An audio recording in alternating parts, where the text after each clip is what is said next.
बिस्मिल्लाहिर्रहमानिर्रहीम। 9 class chapter 3 dynamics 3.3 topic friction के बारे में हम डिस्कस करेंगे आज। तो फ्रिक्शन से जो स्टार्ट है डेफिनेशन से ही करेंगे कि फ्रिक्शन क्या चीज़ है। तो इसमें पहला पॉइंट होता है फ्रिक्शन क्या है, बेसिकली अपोज करती है मोशन को। तो जो कोई चीज़ रोकेगी वो क्या चीज़ है, फोर्स है। तो फ्रिक्शन एक टर्म ऑफ फोर्स है जो बॉडी की मूवमेंट को अपोज करेगी। अपोज करेगी किसको? मूवमेंट को। अपोजिंग मूवमेंट ऑफ ऑब्जेक्ट जो फोर्स रिक्वायर होगी उसको हम फ्रिक्शन का नाम देंगे। हमने फोर्स की डेफिनेशंस में पढ़ा था कि फोर्स क्या है कि बॉडी को मूव भी करवाती है और मूव करवाने से रोकती भी है। तो जो मूव करवाने से रोकेगी उस टर्म को फोर्स की हम फ्रिक्शन का नाम देंगे। अच्छा, अब फ्रिक्शन जो है कुछ डिफरेंट फैक्टर्स पे डिपेंड करती है। एक सॉलिड है, उसके दरमियान एक सॉलिड से दूसरे सॉलिड के दरमियान जो फ्रिक्शन मौजूद होगी वो भी इसी तरह से डिफरेंट फैक्टर्स पे डिपेंड कर रही होगी जो कि हमारे सिलेबस के अकॉर्डिंग है। तो उसमें से क्या पॉइंट्स हैं उसको हम देखते हैं। पहला पॉइंट है कि जो दो बॉडीज आपस में कॉन्टेक्ट में है उनकी नेचर पे डिपेंड करेगा। एक बॉडी दूसरे बॉडी के साथ जो अटैच है उसकी क्या नेचर है उस पर डिपेंड करेगा। ये भी हम आगे डिस्कस करते हैं। दूसरा पॉइंट है कि जो प्रेसिंग फोर्स है जो एक बॉडी दूसरे बॉडी के साथ अटैच है उसका वेट क्या है या उसने उसके ऊपर कितना वजन डाला हुआ है उस पर डिपेंड करेगा कि फ्रिक्शन जो है वो कितनी होगी। इसकी एग्जांपल जो है, एक जो हम पॉइंट लेते हैं कि आप क्या करें, अपने हाथ को रब करें डिफरेंट जो है पॉइंट्स के ऊपर। मिसाल के तौर पर आप खुरदरी जगह पे रफ सरफेस पे करें और प्लेन सरफेस पे करें, ठीक है। आप पत्थर पे करें, आप बोर्ड पे करें, या फिर आप ज़मीन ये दीवार पे करें या किसी और भी चीज़ पे करें। तो जब आप डिफरेंट चीज़ों पे करेंगे तो आपकी ऑब्जर्वेशन ये आएगी कि जो प्लेन और स्मूथ सरफेस है वहाँ पे हमें मूव करवाना आसान है, मतलब रेजिस्टेंस जो आ रही है मूवमेंट में वो कम है। तो पॉइंट ये है कि रेजिस्टेंस कम होगी मीन्स फ्रिक्शन कम होगी जब प्लेन सरफेस होगी, और इसी तरह से जब रफ सरफेस होगी तो हमारे पास जो फ्रिक्शन है वो क्या होगी, ज़्यादा होगी। मतलब ये हमारे पास है एक पॉइंट आ गया। दूसरा पॉइंट है कि एक बॉडी जो दूसरे बॉडी के ऊपर रखा गया। अब इसकी एग्जांपल ऐसे लें, फॉर एग्जांपल एक ये ब्लॉक है, इसके ऊपर ये ब्लॉक है, इसको हमें मूव करना। एक ये ब्लॉक है और इसके ऊपर ये ब्लॉक है। तो इसके ऊपर जो प्रेसिंग फोर्स आ रही है इस ब्लॉक के ऊपर, जो प्रेसिंग फोर्स है वो ज्यादा है इसके ऊपर। तो इसको मूव करवाना या इसको मूव करवाना थोड़ा सा मुश्किल हो जाएगा क्योंकि इसकी प्रेसिंग फोर्स जो है वो ज्यादा है, इसकी प्रेसिंग फोर्स कम है, इसलिए इसको मूव करवाना मुश्किल है क्योंकि इसके दरमियान रेजिस्टेंस और फ्रिक्शन ज्यादा होगी। इसी तरह से इसकी प्रेसिंग फोर्स कम है तो इसकी रेजिस्टेंस और फ्रिक्शन क्या होगी, कम होगी। अच्छा, अब इसके बाद हमारे पास आता है कि फ्रिक्शन मौजूद क्यों है, फ्रिक्शन ना होने की वजह क्या है। दोबारा पॉइंट है कि जो हमने पॉइंट डिस्कस किया है सॉलिड्स के दरमियान डिस्कस कर रहे हैं, वैसे डिफरेंट पॉइंट पे डिफरेंट होगी। यहाँ पे जो फ्रिक्शन आ रही है रफ सरफेस की वजह आ रही है, सॉलिड्स के दरमियान जो फ्रिक्शन है। अच्छा, अब सॉलिड्स के दरमियान जो फ्रिक्शन आ रही है वो रफ सरफेस की वजह से आ रही है। अब हम आते हैं इस पॉइंट की तरफ कि फ्रिक्शन क्यों है, ड्यू टू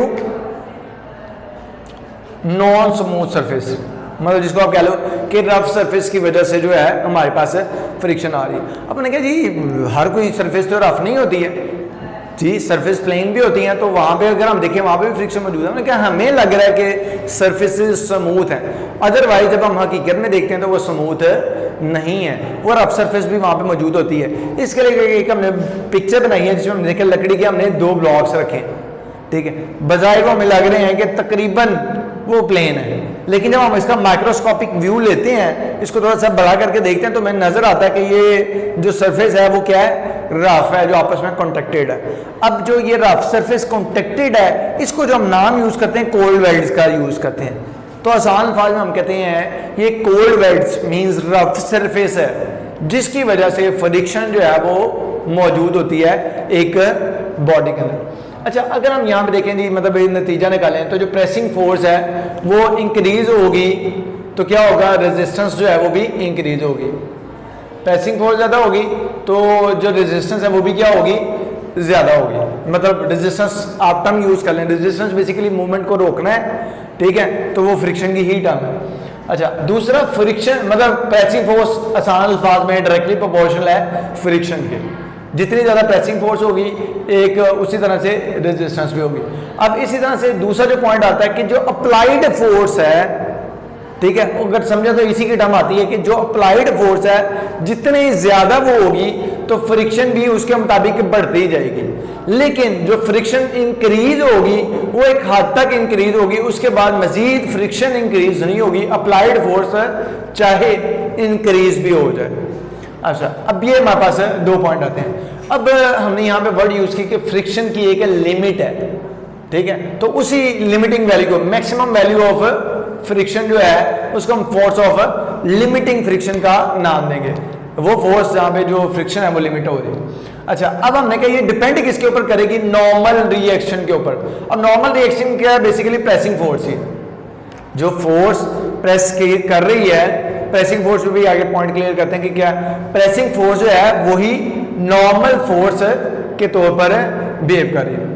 अच्छा, अब कोएफिशिएंट ऑफ फ्रिक्शन, इसी के अंदर पॉइंट क्लियर होता है कि कोएफिशिएंट ऑफ फ्रिक्शन क्या। हमने कहा जी यहाँ पे जो है हमारे पास मैक्सिमम वैल्यू ऑफ फ्रिक्शन मतलब फोर्स ऑफ लिमिटिंग फ्रिक्शन, दूसरा नॉर्मल रिएक्शन के दरमियान में एक निस्बत है, एक निस्बत है, या फिर आसान बात कह लें वो एक दूसरे के डायरेक्टली प्रोपोर्शनल है, या फिर वो कांस्टेंट होते हैं। तो उस कांस्टेंट को जो हम नाम देते हैं कोएफिशिएंट ऑफ फ्रिक्शन का नाम देते हैं। आसान बात में रेशियो लेनी है हमने किसके दरमियान में, लिमिटिंग फ्रिक्शन और नॉर्मल रिएक्शन के दरमियान में। रेशियो लिमिटिंग फ्रिक्शन और नॉर्मल रिएक्शन के दरमियान में जो होगी उसको कोएफिशिएंट ऑफ फ्रिक्शन का नाम देंगे, वो कांस्टेंट होगा। अच्छा, अब इसका जो सिंबल यूज होगा वो म्यू होगा। इसका अगर हम सिंबल कहते हैं कोएफिशिएंट ऑफ फ्रिक्शन का, वो म्यू है। और इसकी डेफिनेशन के मुताबिक हमारे पास आ गया एफएस ओवर आर आ जाएगा, स्टैटिक फ्रिक्शन, और साथ में आर क्या है, नॉर्मल रिएक्शन है या फिर प्रेसिंग फोर्स है।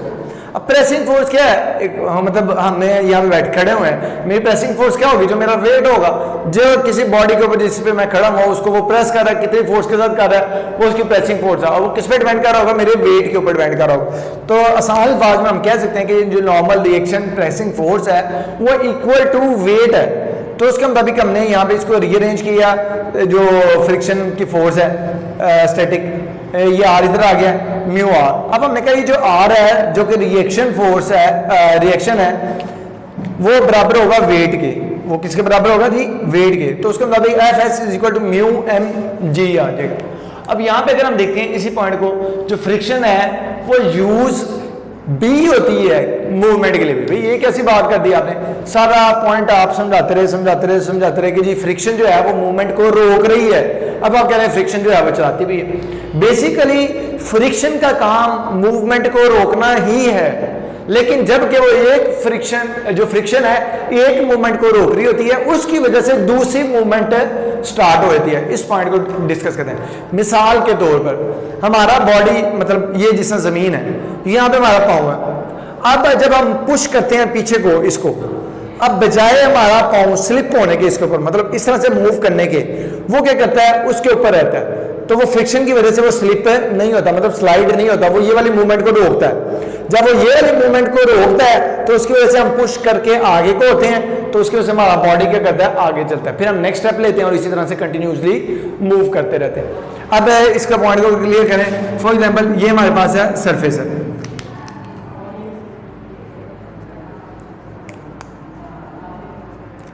अच्छा, अब इसके अंदर अगर हम पॉइंट कहते हैं, ये फॉर एग्जांपल हमारा कि यहाँ पे आ जाता है जी,